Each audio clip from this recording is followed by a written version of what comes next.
సరిహద్దులు లేకుండా ఆనందంగా విహరించే వ్యక్తిని నేను యాక్చువల్లీ.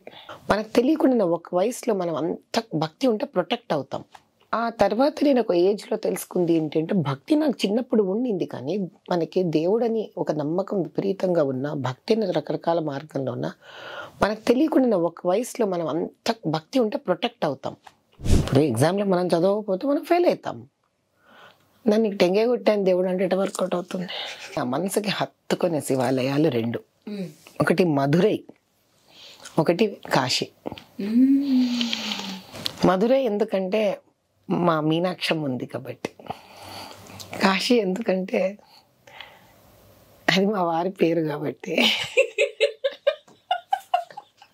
మీరు వింటున్నారు రేడియో సిటీ 91.1 మది మదిలో హైదరాబాద్ సిటీ. మది మదిలో మాధవీలత గారు అచ్చ తెలుగు అందంతను, 16 అనాల తెలుగు తనంతను. అసలు మాట్లాడుకుంటే తన మాట బాట అంతా కూడా ప్రజా శ్రేయస్సుకే అంకితం. పసిబిడ్డ జననంతో ఇంట్లోకి అప్పులు కాదు ఆనందాన్ని తెచ్చుకోవాలి అనేటువంటి సంకల్పం తను. కులమతాలకు అతీతంగా తను చేసేటువంటి సేవే అందరికీ అంకితం. మన సంస్కృతి సాంప్రదాయాలకు పట్టు కొమ్మగా నిలిచినటువంటి మాధవీలత గారికి రేడియో సిటీ 91.1 FM తరపున హార్దిక స్వాగతం. సంతోషం తల్లి, చాలా ఆనందంగా ఉంది. లిటరలీ చెప్పాలంటే I blushing. And I can see that. ముందు మాట ఏదో భూమిగా పీటిగా అన్నట్టుగా, అసలు మా మాధవి గారు నిద్ర లేస్తూనే ఫస్ట్ తలుచుకునే నామం, లేదు అంటే ఫస్ట్ చూసేటువంటి రూపం ఏమై ఉంటాయి? నేను ఆలోచించుకుంటున్నాను అంటే నేనేమంత పట్టించుకోనేమో. యాక్చువల్లీ నేను ఎవరో చెప్తాను తల్లి. ఏ రకమైనటువంటి సరిహద్దులు లేకుండా ఆనందంగా విహరించే వ్యక్తిని నేను యాక్చువల్లీ. అంటే ఇప్పుడు పొద్దున్న లేచినప్పుడు ఇలా రాసుకోవాలి, చేతులు చూడాలి. మా నాన్నగారు చేసేవారు ఆ పని. మా నాన్న చూసినంత చిన్నప్పుడు చాలా సీరియస్ చేసేసేదాన్ని. కానీ ఈరోజు నేను తెలుసుకుంది నా వరకు ఏంటి అని అంటే, నేను యాజ్ అ పర్సనాలిటీ, ప్రతి ఒక్కళ్ళు వాళ్ళ వాళ్ళ వ్యక్తిత్వంతో ఏవేవో తెలుసుకుంటారు. ఇది ఒక వ్యక్తికి తేడా ఉంటుంది. కొంతమంది వాళ్ళ ముఖం వాళ్ళు చూసుకుంటారు, ఒక దేవుడి పట్టం చూసుకుంటారు. నాకు సర్వత్రా దేవుడు ఉన్నాడనే భావనలో ఉన్నాను. నువ్వు ఏ పేరు చెప్పినా దేవుడిదే కదా. సపోజ్ టక్కున మొబైల్ ఫోన్ తీసి ఉంటాను అనుకో, పొద్దున్నే ఏమో ఇప్పుడైతే ఇప్పుడున్న పరిస్థితికి ఎవరెవరో పాపం ఫోన్లు చేసి ఉంటారు. మా అమ్మ పేరు అమ్మ అనే రాసి ఉంటుంది, అమ్మమ్మ అని ఉంటుంది మా అమ్మ పేరు. చూడండి అమ్మమ్మ అంట అంటే మా అమ్మ ఫ్లాష్ అయిపోతుంది ఆటోమేటిక్. లేదా ఇంకెవరిదైనా పేరు చూస్తుంటే పవన్ అనే పేరు ఉంటుంది. నువ్వు ఏ నామం తలిచినా అందులో నువ్వు ఎవరి రూపం కనిపిస్తున్నా నీకు, నా ఉద్దేశం అన్నీ శుభసూచకమే. పొద్దున్న లేచినప్పుడు ప్రశాంతతతో లేస్తున్నామా లేదా అనేది ముఖ్యం. అదొక్కటి చెక్ చేసుకుంటాను. ఈరోజు did I get up peacefully? పొద్దున్న లేచినప్పుడు లేదో డిస్టర్బ్డ్గా లేచానా, ఎందుకు డిస్టర్బ్డ్గా లేచాను దాన్ని కూడా ఎలా ఆలోచిస్తాను. కంగారు పడకుండా వెళ్ళి కాస్త మొహంగి కొడుకుని ఒక వేడి నీళ్లు, దాంట్లో కాస్త తీర్థం పొడి అని ఉంటుంది, అది వేసుకొని నిదానంగా తాగితే ఎందుకు అబ్బాయి డిస్టర్బ్డ్గా ఉన్నాను, నాకు కళ ఏమన్నా వచ్చిందా, అంత క్యాజువల్ మనిషిని. I don't want to take life as a burden. ఎంతకాలం ఉంటామో, ఏదైనా చేయగలిగితే చేయడం, లేకపోతే మనం this is not a cup of tea అనుకోవడం, మూల కూర్చోవడం. అప్పుడు మూల కూర్చోండి జపం చేసుకుంటాం, లేకపోతే కూడా ఏదో తలలో తిరుగుతూ ఉంటుంది. ఇష్టం నాకు ఆ భగవంతుడిని అలా చూసుకుంటూ. సో నాకు వారం వర్జం లేవు, ముహూర్తాలు లేవు. శివుడు అంటే మా మాధవి గారి మాటల్లో శివరాత్రి అంటే అమ్మవారు లేనిదే తాను లేడు, అది శివుడు నాకు. శివరాత్రి అంటే ఇద్దరు కలిసి విహరించే రాత్రి.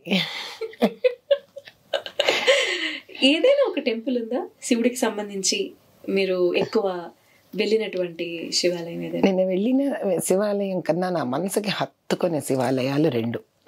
ఒకటి మధురై, ఒకటి కాశీ. మధురై ఎందుకంటే మా మీనాక్షం ఉంది కాబట్టి, కాశీ ఎందుకంటే అది మా వారి పేరు కాబట్టి.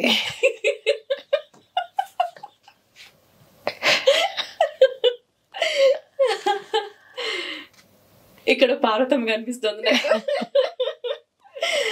చార్మినార్ దగ్గర ఉన్నటువంటి భాగ్యలక్ష్మి అమ్మవారి ఆలయం గురించి చెప్పాలి అంటే ఇప్పుడు ఏం చెప్పాలనిపిస్తుంది ఈ సమయంలో? చక్కటి తెల్లని నిర్మలంగా పాలరాతిలో చేయబట్టిన అందమైన బంగారు బొమ్మలా ఉంది. అందరూ లక్ష్మి లక్ష్మి అని ఏవో వచ్చి కోరికలు అడుగుతున్నారు, కానీ ఆవిడ మాత్రం అలా వస్తుంది. దీనికి ధర్మం చేసే రోజు, న్యాయం చేసే రోజు వస్తుంది. అప్పుడు దాకా ఇలా తెల్లగా ముద్దుగా కూర్చుంటాను, వచ్చినప్పుడు భద్రకాళి అవతారం ఎత్తుతానని చెప్తున్నట్టుగా ఉంది. Is there any Mantra that always మా మాధవిమ జస్ట్ స్మరించుకోవటం, లేదు అంటే తెలియకుండానే మైండ్లో అట్లా సబ్ కాన్షియస్లో దానికి? నాకు ఉపదేశాలు ఉన్నాయి తల్లి, మంత్ర ఉపదేశాలు ఉన్నాయి. సో ఒకటి వెనక ఒకటి జరుగుతూ ఉంటుంది. కానీ నేను చాలా ఇష్టపడేది by depth of my heart Dakshinamurthy గారిని. నేను అందుకే గారు అంటాను, ఎందుకంటే ఆయన దేవుడు కన్నా నాకు నా గురువు ఆయన. ఏదైనా కూడా ఆయనను ఒకటే కోరుకుంటాను, గురుస్థానంలో ఉన్న మీరు సద్బుద్ధిని, సత్ ఆలోచనని, సత్ ప్రవర్తనని నాకు ఇవ్వండి, నా వల్ల వేరొకరు. ఎందుకంటే ఆయన ఆశీర్వచనం నా పైన లేకపోతే, పరమేశ్వరుడు దక్షిణామూర్తి రూపంలో నాకు మంత్రోపదేశం ఉండి ఆయన నేను స్మరించినప్పుడు ఆయన ఒకటే అనుకుంటా, ఏదైనా పర్లేదు ఒకళ్ళని ఇబ్బంది పెట్టకుండా, ఒకళ్ళకి నష్టం కాని పని నాతో చేయించండి, ధర్మకార్యమే నాతో చేయించండి, ధర్మ మాటలే నాతో చెప్పించండి అని ఆయన కోరుకుంటాను. ఆయన అంతే నా వెంట ఉన్నారు అనే ఒక విపరీతమైన నమ్మకం నాకు. అంటే అమ్మవారిని దగ్గర అవ్వాలన్నా, ఎవరిని దగ్గర అవ్వాలన్నా కూడా గురువు కావాలి. నేను ఎంతో వెతికాను గురువు కోసం, చివరికి నాకు పరమేశ్వరుడే గురువు అయ్యాడు నాకని నా భావన. నాకెందుకు ఇప్పుడు బాల త్రిపుర సుందరి గుర్తొస్తున్నారు. ఆనాటి అప్పటి ఆ వయసులో ఉన్నటువంటి, ఆ వర్చస్సులో ఉన్నటువంటి మాధవిమాను ఇప్పుడు నేను ఇలా సాక్షాత్తు పార్వతీదేవి రూపంలో చూస్తున్నటువంటి మాధవి గారితో కనుక కంపేర్ చేస్తే అప్పటికి ఇప్పటికి ఏమైనా తేడా మీకు తెలుస్తుంది? మీరు బాల వయసులో ఉన్న మాధవీలత గురించి మాట్లాడితే, అప్పుడు మాధవీలత కూడా సత్యాన్వేషణే కావాల్సి ఉండింది. అంటే ఈ భక్తి లేకపోతే ఇంత ఆధ్యాత్మికత, లేదు అంటే గనక పెద్దల పట్ల గౌరవం, ఈ సంస్కృతి, ఈ సాంప్రదాయం, వీటన్నిటిని పాటించడం, ఈ విలువలన్నీ కూడా అప్పటి నుంచి పుణికిపుచ్చుకున్నవే. మీరు దాని విలువలని పేరు పెడుతున్నారు, నేను దాన్ని మనిషికి ఉండవలసిన క్యారెక్టరిస్టిక్స్ అండ్ లక్షణాలు అంటున్నాను నేను. అది విలువలో రూల్సో నాకు తెలియదు. నన్ను ఎవరైనా బాధపడితే కూడా నా ఆలోచన ఎలా ఉండేది అని అంటే, అయ్యో పాపం వీళ్ళు బాధ పెట్టకుండా ప్రవర్తించేటట్టు ఎందుకు నేర్చుకోవట్లేదు, ఎందుకు వీళ్ళు why they are not trying to be in a way that it doesn't hurt others. కానీ అంతే ఎనర్జీ, అంతే అగ్రెసివ్ పర్సనాలిటీ నేను. అంటే అసలు వెంటనే అలసట అంటే ఏంటో కించెత్తు కూడా తెలియని వ్యక్తిని. సింపుల్ పర్సనాలిటీ యాటిట్యూడ్ నాది. అది పెరిగి పెరిగి పెరిగి పెరిగి పెరిగి ఒక్క వయసు వచ్చేసరికి మనకు ఒక అలసట వస్తుంది. అంటే when you're understanding too much your environment, మీకు మనకు అలసట వస్తుంది. మళ్ళీ ఆ తర్వాత నేను ఒక ఏజ్లో తెలుసుకుంది ఏంటంటే, భక్తి నాకు చిన్నప్పుడు ఉండింది, కానీ మనకి దేవుడని ఒక నమ్మకం విపరీతంగా ఉన్నా, భక్తిని రకరకాల మార్గంలో ఉన్నా, మనకు తెలియకుండా ఒక వయసులో మనం అంత భక్తి ఉంటే ప్రొటెక్ట్ అవుతాం. It is what I have observed. ఆ తర్వాత ఒక వయసు పెరుగుతున్న కొద్దీ మళ్ళీ మనల్ని ప్రొటెక్ట్ చేయడు పరమేశ్వరుడు. Then he wants us to learn. అప్పుడు కష్ట నష్టాలను చూస్తాం, మనం తీవ్ర స్థాయిలో చూస్తాం. అప్పుడు కూడా నువ్వు దేవుడిని దూషించకుండా, దేవుడి పట్ల ఒక మాట అనకుండా, ఇది నా కర్మ ఫలితం అనుకోగలుగుతావా అనేది ఛాలెంజ్. నేను అర్థం చేసుకున్నది జీవితం నుంచి.